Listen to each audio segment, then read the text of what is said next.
An important message from Youth Fountain Laboratory, makers of VasoFlux and VasoFlux for Men. If you're over the age of 35 and over the years you've eaten pizza, dairy foods, deli meats, or meats with fat, you are likely to have some degree of plaque buildup in your veins and arteries.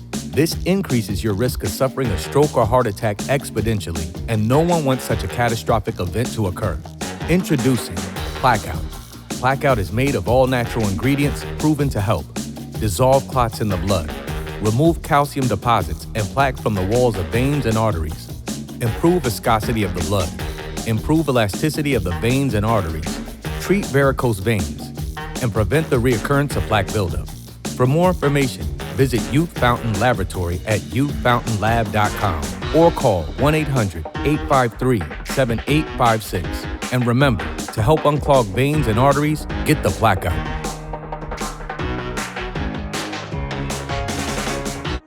Wanted to go at me. I had to prove to them every time. But there was other guys all over New York that always wanted to get at me, and I always had to show them, I was on a different level. Andre Rashard Barrett, born February 21st, 1982. For me, size was not an obstacle, but it seemed like because of my size, guys wanted to come at me more. This made me hungry to prove to them that I was on another level. Today's feature is one I've waited and struggled to cover because he was and still is one of my favorite guards to watch ever, and I couldn't bring myself to concede that this extremely undersized guard that was smart on the floor, never backed down, had a dog in him that graciously wanted to bury you on every play, didn't amount to what he could have become. And that's one of the beautiful things about this game. You can mean everything to one person and for yourself maximize your opportunities, having to jump over the hurdles you did to make it to the big stage, but still somewhere the game and fans of it are sometimes left unsatisfied. For me, both sides have a voice and an opinion that needs to be heard, and the rest can decipher from it and use that information to either motivate them or strengthen their belief that things could have been better. To me, Andre Barrett made it, and not in a sense of playing in the NBA, but more for the little guys that were reminded daily that the odds were stacked against them. For the ones that saw an opportunity and resources around them and used them to pave a continuous future. And for the New York City point guards that step on the floor with expectations to be great. He made it. But for the wanderers and the imaginative that pictured the path Barrett could have owned, what are some reasons his growth was stunted and that path was left as just imagination? Let's get into it. It's your boy Jay-Z, Stunted Growth. Ash, got him.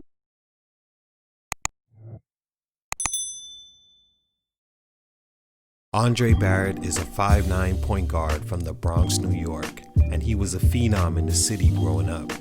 He learned to love the game young and was, as he explains, silently pushed by his late father to be even better than he was low-key becoming.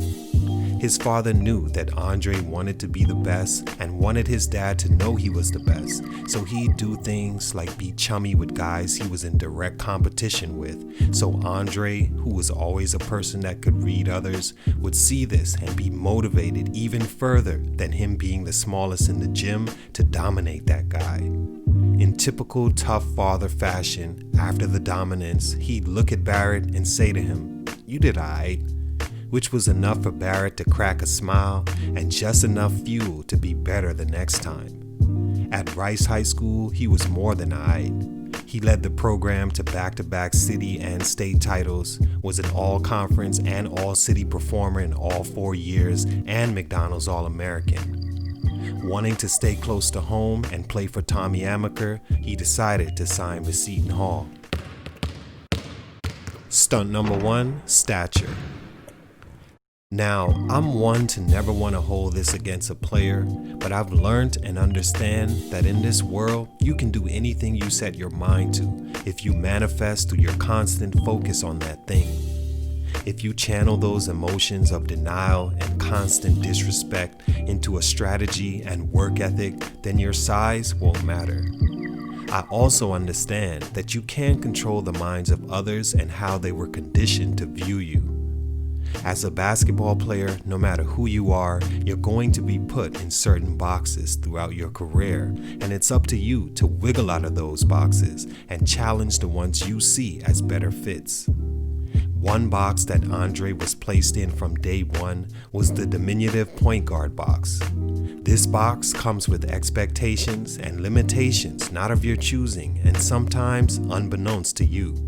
You're expected to cover the basics of what a point guard should be. That's a good passer, can score if needed to, handle the ball and keep the team's turnovers down, be a good leader and extension of the coach on the floor, and read teammates to know who's hot and who might need a pick-me-up.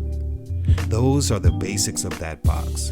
But then you're expected to be elite at those basics and score more than normal or average tops in assists. Your turnovers has to be down. You have to show you can finish consistently inside against the trees. You have to be able to shoot it above average to elite. And lastly, you have to do this every day, every season, because there's always an average to above average size point guard on your heels who an organization can't wait to replace you with, so they can look like they match up better on paper. These are the ground levels of expectations Andre Barrett was facing. Not to mention being from the mecca of basketball, being in a class of point guards he was, an era that wasn't usually dominated by guys inches close to his size. Because of how fast the game turns over, there's always a younger player in the cut that sees you as food. Eat or be eaten. At Seton Hall, Andre Barrett ate since day one and started every game he ever played in. He's a two-time All-Big East selection and guided his team to the NCAA tournament in 2004 and beating then 9th-ranked Arizona. He averaged a career-high 17 points and 6 assists as a senior, playing almost every minute at 35 minutes a game for his career. Another expectation in that box Barrett found himself in is winning. His teams over his 4 years failed to make the tournament in 3 of those, and he finished with a 66-56 record. A winning percentage, but at that size, I think GMs wanted, or should I say, expected more. That, on top of being a possible defensive liability because along with his lack of height, he wasn't an elite leaper, scared many teams away and led to one of his eventual growth stunts. Not fair, out of his control, may have led to him going undrafted in 2004, but sometimes that's how the game goes. Stunt number 2, shooting. I now find myself down this New York point guard rabbit hole that I'm sucked into continuing down, much to my enjoyment. And one thing I noticed that will possibly be a constant is this stunt.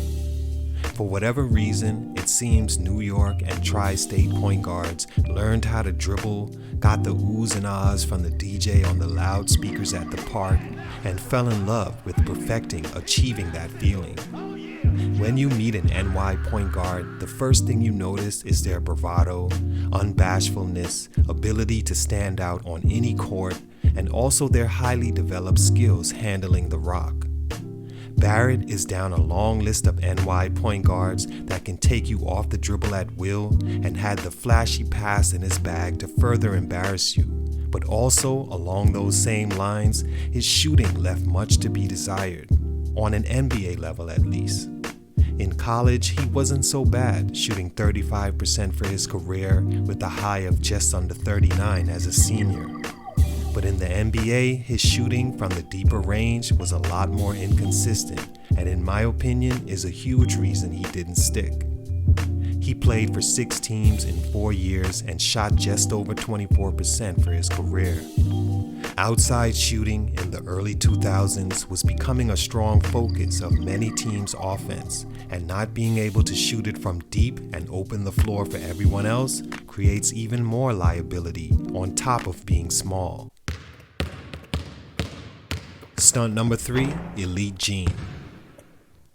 Finding stunts in Barrett's career was difficult. One, because as mentioned, I like Barrett as a player and admire his growth off the court tremendously. But if I have to be critical and objective about his game, I think another thing that may have led to him not sticking around and having a team see him as a valued asset is that while he obviously is and was elite at the high school and college level, and to regular basketball players, sometimes most pros, he'll stand head and shoulders over on the court, he didn't have that same effect against every other guard that had elite athleticism, strength, height, and natural better fit for a sport that having size is an advantage. Even back to his Seton Hall days, he was a good scorer, but sitting and looking at those numbers as a scout or GM, they don't wow you. Looking at his passing at just under 6 in his 4 years and high turnover rate wouldn't blow you away. His winning didn't show that he had elite leadership. His shooting, steals, or free throw making won't make you circle him as a target. It's not always right, but this is how franchises look at you.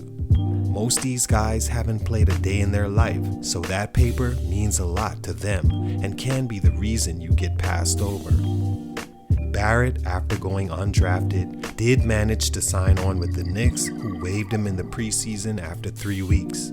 He began his career playing 27 games for the Houston Rockets before being traded to Orlando to finish the 04-05 season. Over the next 3 seasons, he played for the Suns, Raptors, Bulls, and Clippers and averaged 3 points and 2 assists for his 67-game career. All in all, salute to Barrett. He's still one of my favorite point guards I've watched, and his heart, even making it to the NBA and playing multiple seasons, should be commended.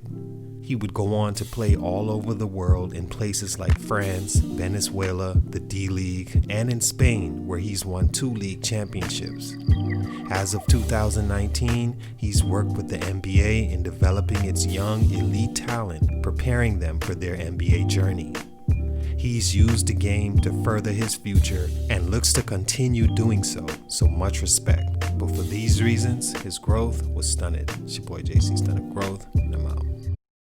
Also, visit stuntedgrowth3.com right now. We have some new winter merch for all your fashion needs. We have the Legends Edition package, the Championship Edition, and much more to satisfy your winter fashion. Once again, visit stuntedgrowth3.com right now. Please like and subscribe to this video for more content. It's your boy JC, Stunted Growth, man. Let's get it.